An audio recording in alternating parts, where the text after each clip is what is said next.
Hello बच्चों, कैसे हैं आप लोग। आशा करता हूँ आप लोग अच्छे होंगे और अपने एग्जाम की तैयारी में लगे हुए होंगे। बच्चों, आज का जो वीडियो है वो बोर्ड के एग्जाम देने वाले सारे बच्चों के लिए रामबाण होने वाला है। आज का वीडियो जो है एक गणित का है और इसमें हम वो सारी चीजों को डिस्कस करेंगे।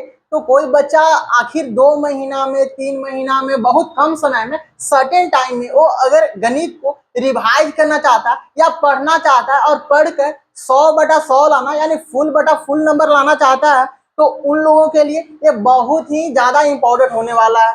तो बात करते हैं, तो गणित जो है वो गणित में 50 को आप लोगों को ऑब्जेक्टिव बनाना रहता है और 50 को जो है वो सब्जेक्टिव बनाना रहता है। इसका मतलब है क्या, तो आप लोगों का जो मैथ का एग्जाम होता है वो 100 नंबर का होता है, लेकिन इसके लिए आप लोगों के पास आता है कितना नंबर का प्रश्न, 200 नंबर का। तो हम आज लेकर चलते हैं वो 200 नंबर के अंदर में। आखिर हम लोगों को 100 नंबर ही तो लाना है ना। तो 100 नंबर लाने के लिए आखिर हम कितना मैक्सिमम नंबर ला सकते हैं, वो सारे टॉपिक पढ़कर जो हमको बहुत कम दिन में वो तैयार हो सकता है, यानी बहुत कम दिन में 2-3 महीना में वो सारे टॉपिक को पढ़कर हम 100/100 नंबर ला सकते हैं, यानी पूरा गणित में नंबर हम ला सकते हैं। वही आजकल हम बच्चे लोग को बताने की प्रयास कर रहे हैं। इसके पिछला जो वीडियो था वो हम लोगों का एक गणित के माध्यम का गणित का नहीं, विज्ञान का वीडियो था और उसमें हम क्या बताए हैं, उसमें बताया है तो कोई बच्चा जो है बहुत कम टाइम में विज्ञान में पढ़कर, साइंस को पढ़कर आखिर कौन कौन सा टॉपिक पढ़ेगा, उसमें भी हम इंपॉर्टेंट लगभग कितना 6 को चैप्टर बताए हैं और 6 चैप्टर पढ़कर बच्चा लोग जो है वो अपना विज्ञान में पूरा नंबर ला सकता है। इसी प्रकार हम बात करते हैं आज गणित का। गणित में आखिर कौन कौन सा टॉपिक है जो बिहार बोर्ड बहुत ज्यादा पूछता है, और बिहार बोर्ड ही नहीं, बिहार बोर्ड के अलावा Jharkhand board, UP board, Delhi board, ये सारे बोर्ड में जहाँ पे गणित पूछे जाते हैं ये सारा जो है उस पे यहाँ पर क्या है अप्लाई होता है। तो बात करते हैं यहाँ पर, तो जो पहला मेरा इंपॉर्टेंट चैप्टर होने वाला है वो चैप्टर होने वाला है वास्तविक संख्या, जो आप लोगों को चैप्टर नंबर 1 है।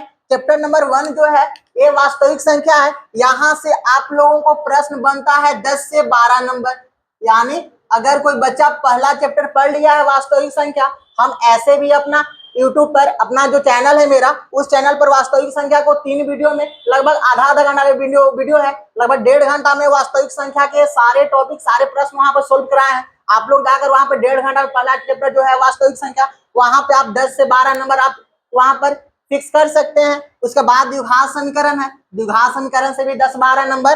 और इसी प्रकार प्रायिकता जो है, प्रायिकता भी हम अपना यूट्यूब पे जो वीडियो डाले हुए हैं वहां से कोई बच्चा प्रायिकता पढ़कर जाएगा, उससे क्वेश्चन नहीं बाहर पूछने वाला है। तो वहां से यानी वास्तविक संख्या, द्विघात समीकरण और प्रायिकता, ये तीनों चैप्टर को अगर कोई बच्चा पढ़ कर जाता है तो एग्जाम में वो लगभग 32 से 35 नंबर लाएगा। ये तीनों टॉपिक को हम अलग क्यों बनाए हैं, आखिर हम गणित को 3 अलग अलग अध्याय में, 3 अलग अलग टॉपिक में, 3 अलग अलग रो में क्यों बनाए हैं। यहाँ पर 3 अलग अलग में रो में बनाने का मतलब यही है, तो आखिर ये 3 टॉपिक जो है वो छोटा छोटा टॉपिक, प्रायिकता भी छोटा है, वास्तविक संख्या छोटा है और द्विघात समीकरण भी छोटा है, यानी इसमें से सारे टॉपिक तो पढ़ना नहीं है, वही सारे टॉपिक पढ़ना है जो एग्जाम में पूछेगा।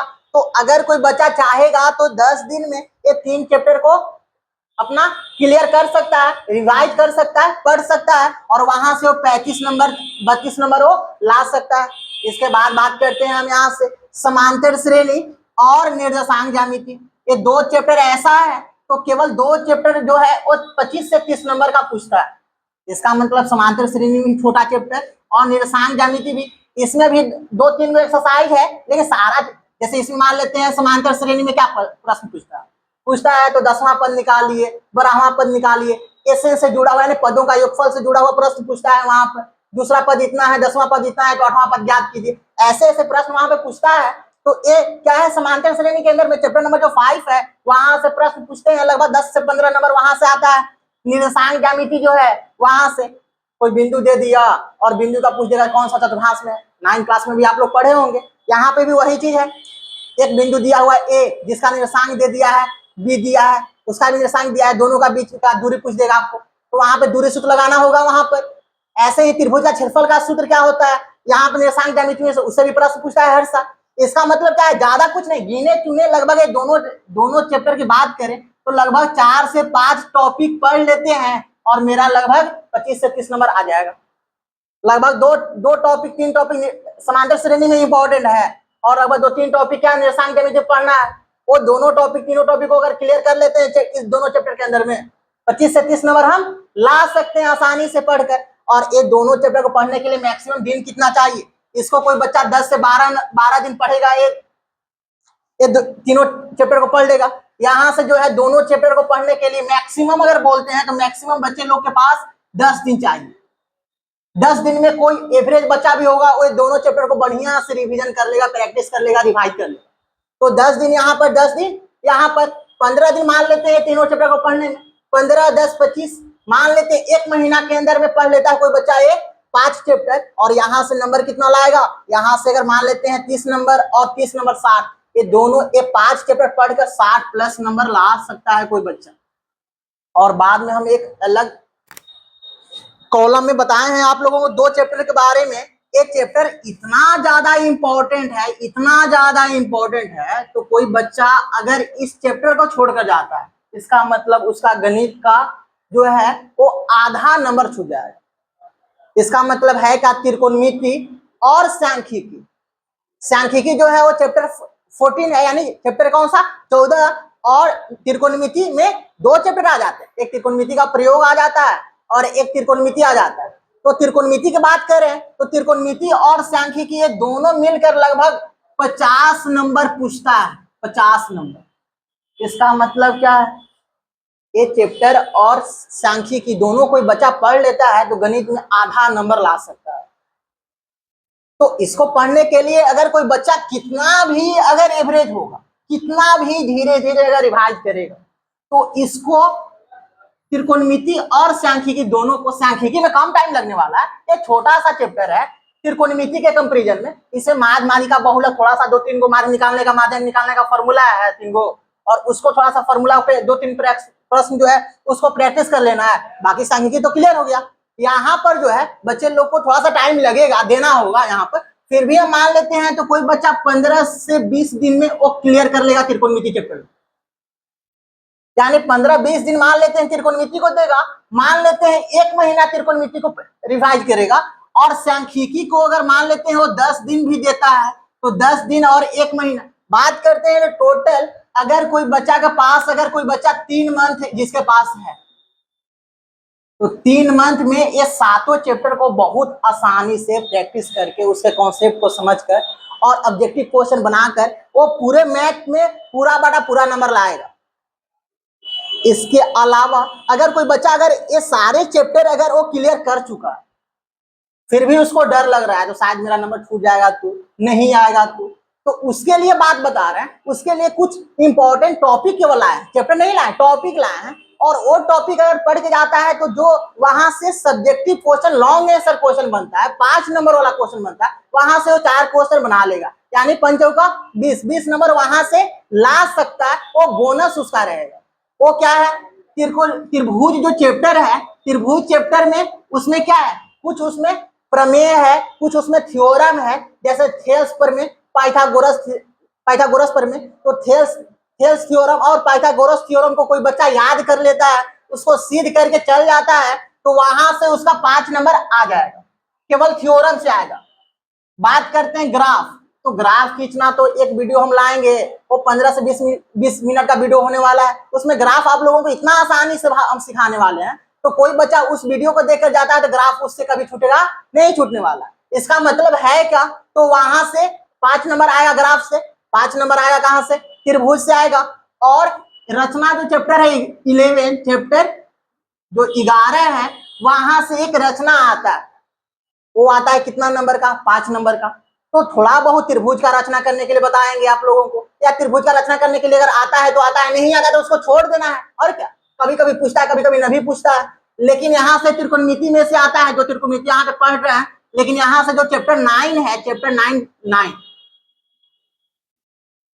तो चैप्टर जो 9 है, 9 नंबर चैप्टर के अंदर में त्रिकोणमिति का प्रयोग जो है उससे क्वेश्चन पूछता है 5 नंबर का। जैसे मान लेते हैं मीनार है, मीनार का उन्नयन कोण इतना है, इतना दूरी पर कोई कार खड़ा है, उसका अनुमान कोण इतना है, तो मीनार का पाद बिंदु और कार का जो है दूरी निकालना है। कोई पेड़ टूट गया और उसका जो सिरा है वो पृथ्वी के साथ इतना डिग्री का कोण बनाता है तो पेड़ की ऊंचाई पूछ देता है कभी कभी। तो ये सारे जो यहाँ पे वो त्रिकोणमिति का जो अनुप्रयोग है, जो यहाँ पे चैप्टर 8 पढ़ रहे हैं, उसके जस्ट आगे वाला जो चैप्टर है वो त्रिकोणमिति का अनुप्रयोग से आता है। कितना नंबर का क्वेश्चन? वो आता है 5 नंबर का सब्जेक्ट। इस प्रकार कोई बच्चा अगर ये चारों टॉपिक को क्लियर कर लेता है वो 20 नंबर लेकर आ जाए। केवल टॉपिक क्लियर करना, चैप्टर पढ़ने की जरूरत नहीं है, पूरे चैप्टर को पढ़ना जरूरी नहीं है। और ये सारे टॉपिक को पढ़ने में मैक्सिमम मेरे समझ से लग रहा है तो 10 दिन में कोई क्लियर कर ले, काफी है 10। थ्योरम जो है, थ्योरम को आप लोग चाहिएगा तो उसको प्रतिदिन सुबह में लगभग लिखिएगा और लिखकर उसको बनाइएगा तो वो याद हो जाएगा। ग्राफ जो है, ग्राफ प्रैक्टिस करने की चीज है। ग्राफ कॉपी लाइएगा और वहां पर उसको बनाकर अपने मन से कोई 2 समीकरण लीजिएगा, 2 समीकरण से ग्राफ खींचिएगा, वहां पे ग्राफ क्लियर हो जाएगा। रचना अगर आप लोगों को अगर मान लेते हैं बुक का अगर क्वेश्चन बना लेते हैं जो 11.1 है, 11.1 बना के कोई बच्चा चल जाता है तो वहां से क्वेश्चन उसका बन जाएगा। 11.2 बना के चल जाता है तो बन जाएगा वहां से। फिर उसके बाद त्रिकोणमिति का अनुप्रयोग है। तो अगर मान लेते हैं कोई बच्चा अगर चैप्टर नंबर 9 जो 9 नंबर चैप्टर है यानी 9.1 एक्सरसाइज का सारा प्रश्न बना के चला जाता है, यानी उसमें से बनाने का जो तरीका है वो सीख लेता है तो वहां से उसका 5 नंबर क्लियर हो जाता है। इसका मतलब ये सारा जो 20 नंबर आने वाला है ये बहुत कम दिन कोई बच्चा पढ़कर ला सकता है।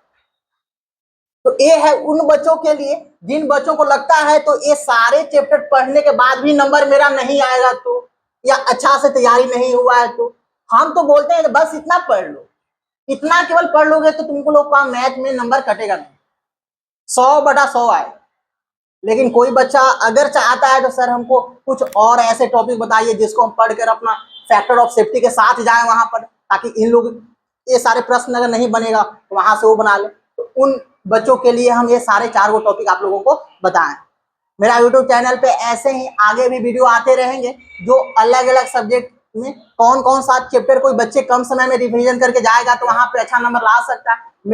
मेरा जो उद्देश्य है केवल यही है, तो बच्चे लोग को बहुत कम टाइम में अच्छे से तैयारी कैसे कर सकते हैं और कैसे से अच्छे नंबर ला सकते हैं, वो सारा प्रयास मेरा इस वीडियो के माध्यम से रहेगा। और ऐसे ही आप लोगों का अगला जो वीडियो आएगा वो आएगा हिंदी का, ऐसे ही आएगा संस्कृत का, और ऐसे ही वीडियो लेकर आएंगे आप लोगों को एसएसटी का, ताकि बच्चा लोग मेरा इस वीडियो को देखकर केवल ये सारे टॉपिक, ये मेरा कोई 1 दिन का या 1 साल का 2 साल का ये मेहनत नहीं है, ये पिछले लगभग 10-12 सालों को हम क्वेश्चन पेपर को एनालाइज करके यहाँ पर हम लाकर बताने के प्रयास किए हैं। एक कोई ऐसे ही नहीं लिख दिए हैं तो 10 से 12 नंबर या 32 से 35 नंबर, यहाँ पर आप लोग भी अगर कोशिश कीजिएगा तो इतना आने वाला है। तो इसका मतलब है क्या, तो आप लोग मेरा वीडियो के माध्यम से देखकर आप लोग मैथ में पूरा नंबर ला सकते हैं। मिलते हैं अगले वीडियो में, तब तक टेक केयर, गुड बाय।